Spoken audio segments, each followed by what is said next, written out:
안녕하세요. 글로벌 ETFTV입니다. 오늘은 영국의 파운드화의 그 ETF, ETN을 소개해드리고 투자 방법에 대하여 한번 공부해보고자 합니다.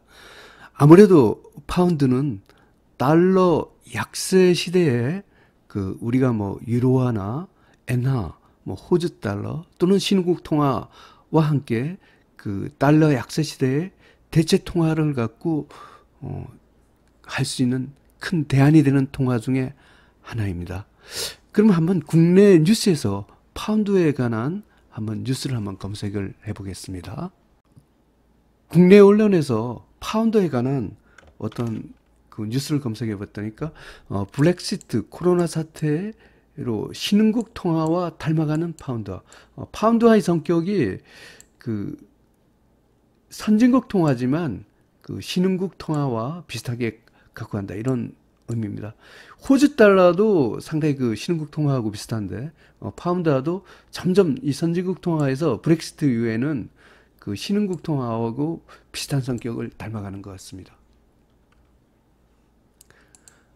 또 다른 언론 뉴스입니다. 엘신의 보도를 인용해 연합통신이 이렇게 보도를 했네요. 파운드화가 달러 약세로 최고 수혜를 입을 수도 있다, 이런 기사가 있습니다. 파운드화를 관리하는 것은 영국의 중앙은행은 잉글랜드 은행입니다. 잉글랜드 은행 홈페이지에 와 있습니다. 우리나라의 한국은행과 같은 기능을 하고 있는 은행입니다.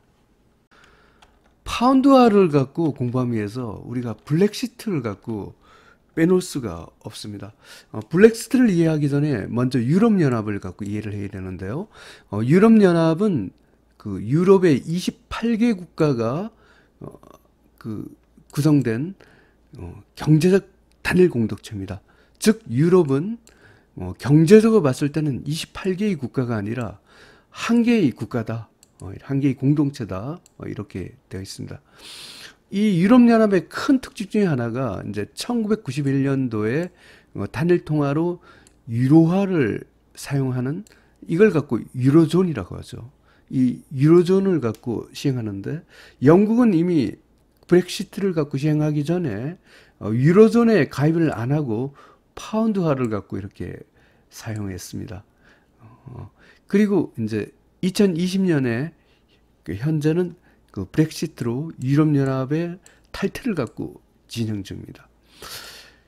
그런데 이렇게 영국이 유로존에 이렇게 가입하지 않은 과거의 스토리가 있습니다. 이거는 영국의 굴욕과 관계가 됩니다. 한번 영국의 굴욕의 역사에 대해서 한번 살펴보고자 합니다. 이 굴욕의 역사에서 이게 파운드와 관계된 것입니다. 이 파운드화가 아주 일대 위기를 겪은 적이 있습니다. 1990년대 초반이었죠. 이때 등장한 인물이 조지 소로스라고 헤지펀드의 거물이죠. 이 사람과 관계됐습니다. 결론적으로 말하면 이 조지 소로스가 소위 유로존에 가입하지 마라, 이런 하나의 교훈을 갖고 영국 정부에 준 사람이라고도 할 수 있습니다. 원래 영국은 유로화 사업을 이걸 갖고 검토를 했었던 것 같습니다. 이것은 이제 유로존 이전에 유럽연합에서 이제 ERM이란 유럽 환율 메커니즘을 갖고 유로화를 사용하기 위해 유로존 출범 전에 이 제도를 갖고 시행을 했었고, 영국도 이제 유럽역 가입 국가인 만큼 1990년도에 ERM에 이렇게 가입을 했습니다. 이 ERM의 특징은 독일의 마르크화를 기준 통화로 해서 플러스 마이너스 6% 내에서 고정 환율제를 갖고 실시하고 있다는 것입니다. 예를 들어 영국의 1파운드는 2.95 마르크다, 이런 고정 환율제를 갖고 하고 있었습니다. 이렇게 이제 돼 있는 가운데 1990년도에 일본의 독일이 통일이 됐습니다. 이렇게 독일이 통일되면서 동독과 서독이 이제 물론 통화 가치가 실질 통화 가치는 굉장히 많이 차이 나지만 일단은 그 독일 정부에서 그 동독 지역의 어떤 주민들한테 혜택을 주기 위해서 서독 화폐하고 동독 화폐를 갖고 1대1로 화폐 교환을 하게 됩니다. 이 화폐 교환을 하게 된 것은 사실상 마르크화를 대량으로 이제 찍어내는 이런 효과가 있었는데요. 그러면 그 마르크화가 이제 많이 풀리게 됨에 따라서 인플레이션이 엄청 이제 발생할 것 같아서 이 독일 정부가 이걸 우려해서 기준금리를 갖고 대폭 인상을 합니다. 문제는 이 기준금리를 인상을 하니까 유럽에 있는 그 통화에 대한 이 투기 자본들이 일제히 그 독일의 금리를 높은 독일 마르크를 갖고 집중 매수를 하기를 시작합니다.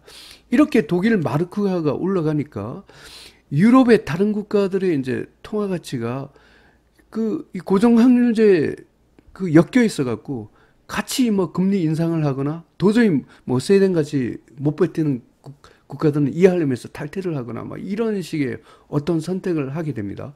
또 금리를 올리게 되니까 그 금리를 올린 국가들은 어떤 실업률이 증가하고 경기가 침체되는 이런 부작용이 있습니다. 그래서 이제 영국이 상당히 이제 파운드화를 갖고 적절히 이제 절하를 시켜야 되는 이런 시점에서 상당히 우리는 뭐 대영 제국이니까 괜찮겠거니 하면서 이제 일종의 그 파운드화의 가치를 갖고 그 본인의 그 대영 제국의 이상을 믿고 하나의 그 자만을 하게 됩니다.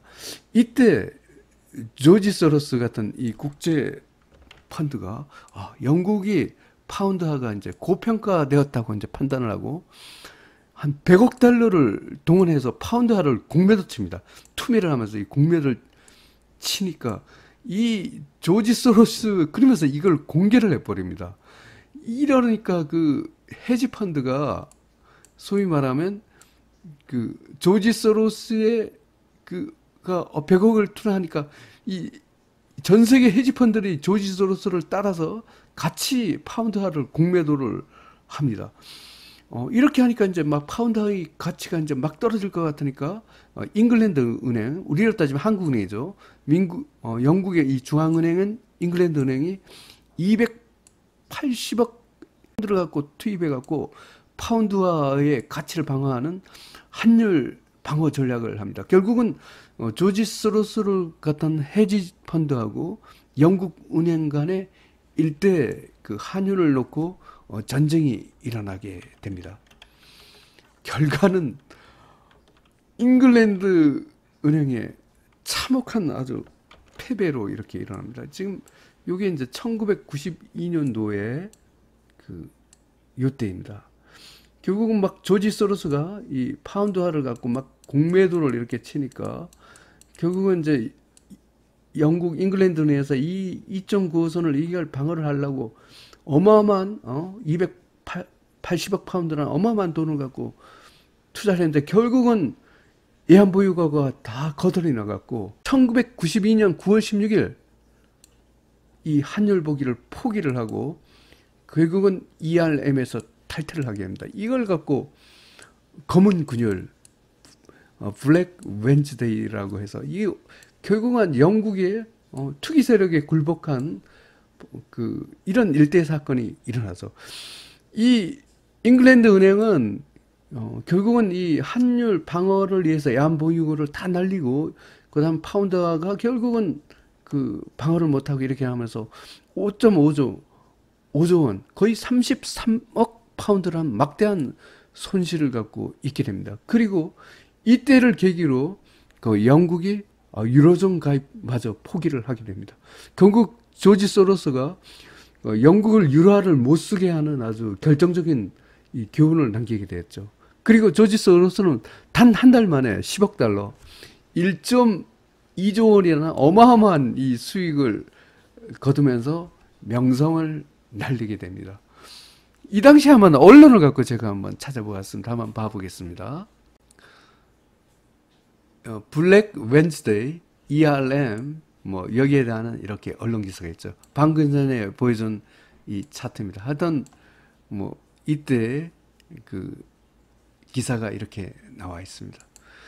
그리고 뭐 프라이스 이코노미에서 어, 조지 소로스가 영국 파운드를 깨부셨다. 이거 아주 영국 정부로 봐서는 아주 치욕적인 뭐 이런 1994년도의 기사네요. 하여튼 이런 기사도 있었습니다.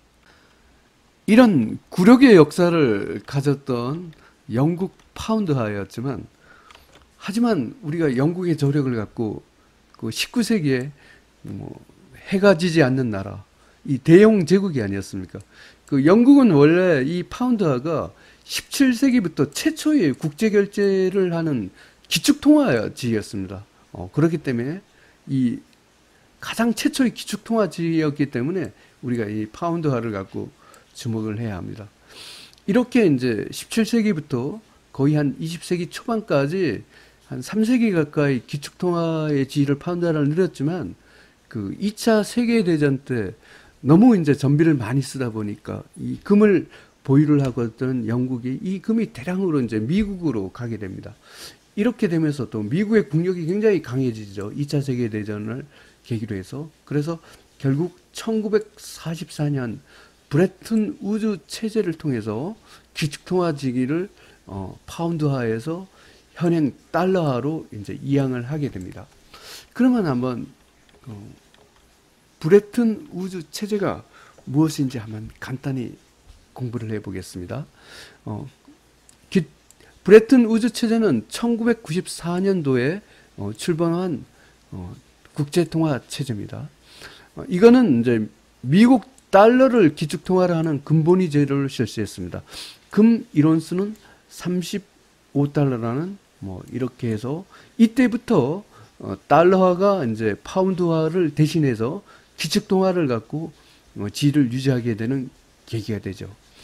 하지만 1971년도에 미국 닉슨 대통령이 달러화를 갖고 금에 그 연동시키는 금태안을 갖고 정지하는 닉슨 쇼크를 하면서 브레튼 우드 체제가 붕괴됩니다. 하지만 달러화의 기축통화의 지위는 뭐 그 이후에 페트로 달러 체제를 해갖고 현재까지도 달러화는 기축통화 체제를 갖고 유지를 하고 있습니다. 국제통화로서의 파운드화의 위상을 갖고 한번 공부를 해보겠습니다. 아무리 그 파운드화가 영국의 국력 추락과 함께 이렇게 위상이 떨어졌다고 하지만 여전히 달러와 유로에 이어서 유로 또 엔에 이어서 세계 4위의 국제통화의 지위를 보유하고 있습니다. 현재 국제통화의 지위 순위를 갖고 한번 공부를 해보면 1위가 달러하고 2위가 유로하고 3위가 엔하고 4위가 파운드합니다. 파운드 스털링이네, 정확히 얘기하면 이렇게 있습니다. 그리고 우리 자랑스러운 한국의 원화가 12위의 국제통화 지위를 갖고 또 유지를 하고 있습니다. 또한 그 달러 지수를 갖고 평가를 함에 의해서 영국 파운드화는 12% 가까운 그 상대 통화의 지위를 갖고 있으면서 영국 파운드화가 상당히 중요한 통화다, 뭐 이렇게 됨을 알 수가 있습니다. 파운드 ETF, ETN 투자 방법에 대하여 소개해 드리겠습니다. 파운드화를 갖고 투자하기 위해선 결론적으로 먼저 말씀하시면 미국 시장에 가야 됩니다. 한국 시장에서는 파운드화를 갖고 투자하는 ETF, ETN이 없습니다. 미국 시장에서 파운드화는 4배 레버리지 ETN 또는 1배짜리가 존재를 합니다. 이거는 미국 시장에서 UGBP 달러 대비 4배 레버리지 파운드 ETN입니다. 이걸 사거나 FXB, 이거는 달러 대비 파운드와 1배짜리 ETF입니다. 이걸 사는 것을 의미합니다. 미국 시장의 장점은 파운드화의 상승기에 4배 레버리지 ETN으로 많은 수익을 거둘 것이 가능합니다. 단점은 미국 시장은 좀 수수료가 0.1%로 좀 거래 비용이 비싸다는 이런 단점이 있습니다. 그러면 그 차트에 가서 파운드화를 갖고 투자하는 것을 한번 보여드리겠습니다. 국내 증권회사의 해외 주식 계좌를 개설을 하고 UGBP 파운드와 4배 레버리지 E10이죠. UGBP를 이걸 사면 되겠습니다. 나는 한 배짜리를 사겠다 이러면 FXB 달러 대비 한 배짜리 ETF죠. 이걸 갖고 이렇게 사시면 되겠습니다. 오늘의 주제가 되겠습니다. 파운드 ETF, ETN을 갖고 소개를 드리겠습니다. 일단은 뭐 레버리지 ETF와 인버스 ETF 중에 레버리지 쪽을 먼저 소개를 드리겠습니다.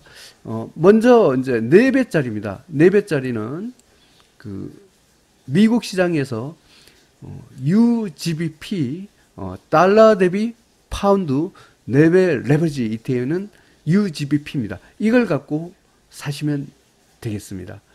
한 배짜리를 사겠다 이러면 미국 시장에서 FXB 달러 대비 파운드짜리 한 배짜리죠. 이걸 갖고 사시면 되겠습니다.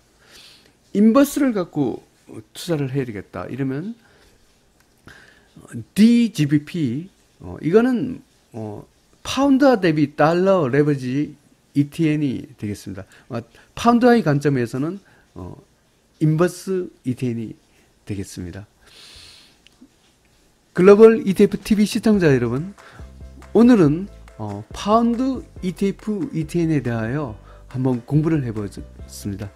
파운드도 국제 통화에서 굉장히 중요한 통화고 이런 만큼 특히 달러가 약세가 되면 파운드화가 뜰 확률이 굉장히 높습니다. 오늘 공부한 파운드 ETF, ETN을 갖고 잘 숙지하여 많은 수익을 거두시길 바랍니다. 감사합니다.